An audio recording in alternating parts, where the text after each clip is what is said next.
बहुत समय पहले की बात है। एक गांव में एक छोटा सा परिवार रहता था। उस परिवार में मनीष और उसकी पत्नी शीला थे। उनके दो मासूम बच्चे थे जिनका नाम राहुल और रिंकी था। सब हंसी खुशी साथ साथ रह रहे थे। पर एक दिन अचानक शीला की तबीयत बहुत खराब हो जाती है।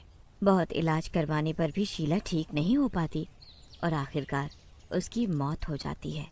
शीला की मौत के बाद उसके बच्चे बिल्कुल अकेले रह जाते हैं। इसीलिए मनीष मीना नाम की एक औरत से दूसरी शादी कर लेता है।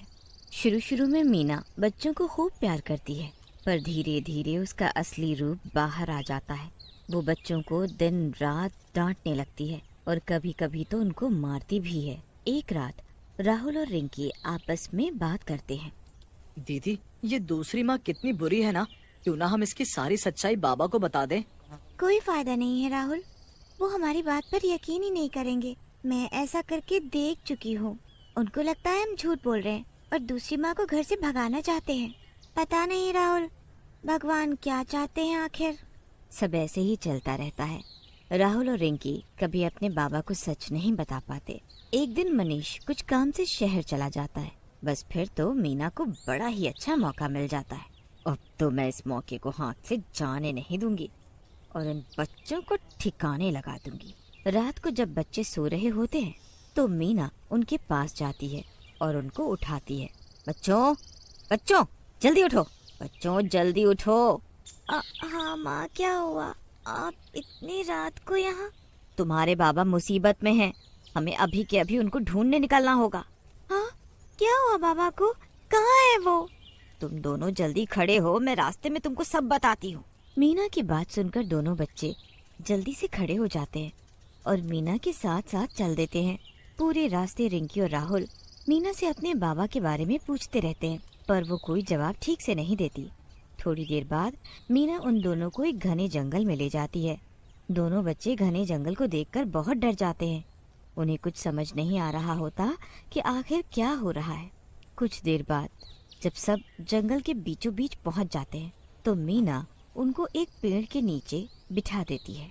तुम दोनों यहीं बैठो, मैं कुछ पानी वगैरह लेकर आती हूँ।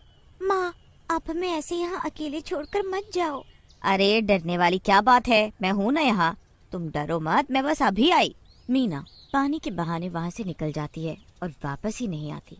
काफी देर तक बच्चे उसी पेड़ के नीचे बैठकर अपनी माँ का इंतजार करते रहते हैं, पर वो नहीं आती। दोनों बच्चे बुरी तरह रोने लगते हैं।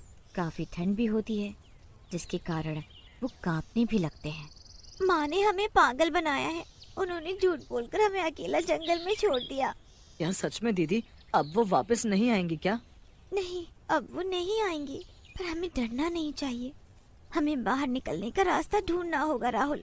राहुल और रिंकी बाहर निकलने का रास्ता ढूंढने लगते हैं, पर बाहर निकलने की जगह वो और अंदर चले जाते हैं। उन्हें कोई रास्ता दिखाई नहीं देता। काफी देर बाद फिर उनको एक रोशनी दिखती है। दोनों बड़े खुश होते हैं कि अब वो बाहर निकल जाएंगे। थोड़ा और आगे चलने पर उनको एक बांस का घर दिखाई देता है। देखो राहुल, वहाँ किसी का घर है। वहाँ जरूर कोई न कोई होगा जो हमारी बाहर निकालने में मदद कर सकता है। रिंकी और राहुल खुशी से भागते हुए उस बांस के घर के पास जाते हैं। वो दरवाजा खटखटाने ही लगते हैं कि दरवाजा अपने आप खुल जाता है। रिंकी और राहुल बाहर से आवाज देते हैं, पर अंदर से कोई जवाब ही नहीं आता। फिर वो धीरे से अंदर जाते हैं तो वहाँ का नजारा देखकर उनके होश उड़ जाते हैं। उस घर के अंदर बाहर से पिंजरे होते हैं जिसमें बच्चे कैद होते हैं। हाँ, ये बच्चे पिंजरों में क्या कर रहे हैं? तुम दोनों कौन हो और यहाँ क्या कर रहे हो? जल्दी से कहीं छुप जाओ, वरना वो चुड़ैल तुम्हें भी यहाँ कैद कर देगी। ये एक चुड़ैल का घर है। वो बच्चों को पकड़कर यहाँ कैद करती है ताकि जब उसके पास पूरे 21 बच्चे हो जाएं तो वो उनको बलि चढ़ाकर पूरी दुनिया की सबसे ताकतवर चुड़ैल बन सके। अभी वो बच्चों को पकड़ने ही गई है, बस आने वाली होगी। तुम जल्दी से छुप जाओ। अचानक तभी बाहर किसी के आने की आहट होती है। आ गई, वो आ गई, जल्दी छुप जाओ तुम दोनों। रिंकी और राहुल जल्दी से एक ड्रम के अंदर छुप जाते हैं। तभी उस बांस के घर का दरवाजा खुलता है और एक चुड़ैल छोटे से बच्चे को पकड़कर अंदर लेकर आती है।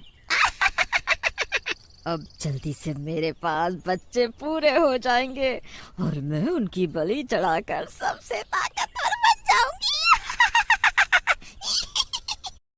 रिंकी और राहुल चुपके से ड्रम के अंदर से उस चुड़ैल को देख रहे होते हैं। उनकी तो उस चुड़ैल को देखकर हालत खराब हो जाती है। ये कैसी गंध है? ये गंध तो पहले नहीं आ रही थी। ऐसा लग रहा है जैसे किसी नए बच्ची की गंध हो। नहीं नहीं, यहाँ तो बस हम सब ही हैं। यहाँ कौन नया बच्चा होगा? मेरी नाक धोखा नहीं खा सकती। मैं बच्चों की गंध मीलों दूर से पहचान सकती हूँ। यहाँ जरूर कोई बच्चे आए थे, या शायद अभी भी है। सच बताओ, कौन था यहाँ? बताओ। नहीं नहीं नहीं, हम सच बोल रहे हैं। यहाँ तो कोई भी नहीं आया। आखिर इस घने जंगल में आएगा ही कौन? चुड़ैल उस नए बच्चे को भी एक पिंजरे में बंद करती है और फिर बाहर जाकर सो जाती है। उसके जाने के बाद रिंकी और राहुल ड्रम से बाहर निकल आते हैं। अब तुम दोनों जाओ यहाँ से, वरना वो तुम्हें भी पकड़ लेगी। नहीं, हम नहीं जाएंगे। हम तुम सब बच्चों को यहाँ से आजाद करके ही रहेंगे। पर ऐसा करना बहुत मुश्किल है। वो चुड़ैल तुम दोनों को भी मार डालेगी। कोई तो तरीका होगा पर इस चुड़ैल को खत्म करने का। तरीका तो है पर बहुत ही मुश्किल। बताओ तो मुझे, मैं कोशिश तो कर ही सकती हूँ ना। ये घर पूरा बांस का है ना, तो बस इसी में से एक बांस में इस चुड़ैल की जान बसी हुई है। अब वो बांस कौन सा है वो तुम कभी पता नहीं कर सकती। ओ, ये तो सच में बहुत मुश्किल काम है, पर मैं फिर भी कोशिश करूँगी।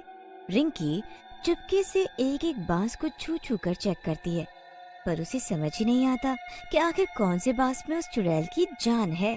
सब बांस तो एक जैसे ही होते हैं। राहुल और रिंकी बहुत सोचते हैं, फिर उनको एक तरकीब सूझती है।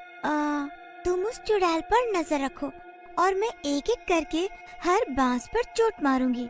अगर चुड़ैल कोई ऐसी हरकत करे जैसे उसे कोई दर्द हुआ है, तो मुझे तुम तुरंत इशारा करना। बस फिर क्या, राहुल चुड़ैल पर नजर रखता है और रिंकी एक पत्थर लेकर एक एक बांस पर चोट मारने लगती है। राहुल की नजर चुड़ैल पर ही होती है कि वो कोई हरकत करे, पर वो चुड़ैल तो मजे से सो रही होती है। काफी देर हो जाती है। रिंकी एक एक बांस पर चोट मार मार कर थक जाती है, पर अभी तक वो बांस नहीं मिल पाता जिसमें उस चुड़ैल की जान होती है। हे भगवान, आखिर कौन सा बांस है वो जिसमें इस चुड़ैल की जान है? हमारी मदद करो भगवान। दीदी जल्दी करो, वरना कहीं ये चुड़ैल जाग ना जाए। मैं कोशिश कर रही हूँ राहुल, पर क्या करूँ, अभी तक वो बांस नहीं मिल पाया है। राहुल और रिंकी की आवाज से चुड़ैल की आंख खुल जाती है और वो राहुल को देख लेती है। मुझे पता था यहाँ कोई नया बच्चा है। मेरी नाक धोखा नहीं खा सकती। अब तुझे कोई नहीं बचा पाएगा। अब तो मुझे नए बच्चे ढूंढने की जरूरत भी नहीं है। मेरे पास सारे बच्चे पूरे हो गए। अब मैं तुम सबकी बलि दूंगी और सबसे ताकतवर चुड़ैल बन जाऊंगी। चुड़ैल राहुल के करीब आती है और उसकी गर्दन पकड़ लेती है। उसके बाद वो उसको पिंजरे में बंद कर देती है। अब तेरी बारी है लड़की, आजा आजा मेरे पास। चुड़ैल रिंकी को पकड़ने उसके करीब आने लगती है, पर रिंकी हिम्मत से काम लेती है और बिना डरे बस एक एक बांस को चोट मारती ही जाती है। जैसे ही चुड़ैल रिंकी के बिल्कुल करीब आ जाती है कि अचानक वो चीख पड़ती है। मार दो, जल्दी इस बांस को तोड़ दो। रिंकी पूरी जान लगाकर उस बांस को उखाड़ देती है। बांस के उखड़ते ही चुड़ैल जमीन पर गिर पड़ती है और उसके बाद वो बांस को कुचल देती है। नहीं नहीं नहीं नहीं, मुझे मत मारो। उस बांस को चोट मत पहुंचाओ। रिंकी उसकी एक नहीं सुनती और बांस को तब तक कुचलती है जब तक चुड़ैल मर नहीं जाती। उसके बाद वो सब बच्चों को आजाद कर देती है। सारे बच्चे खुशी से झूम उठते हैं और रिंकी को धन्यवाद बोलते हैं। उसके बाद सब मिलकर बाहर जाने का रास्ता ढूंढते हैं। अगली सुबह सब गांव पहुंच जाते हैं। वहाँ सबके माँ बाप अपने अपने बच्चों को देखकर बड़े खुश हो जाते हैं। वहाँ पर रिंकी और राहुल के माँ बाप भी होते हैं।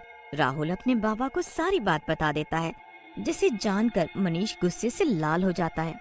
मनीष मीना को घर से निकाल देता है और अकेले ही अपने बच्चों की परवरिश करता है।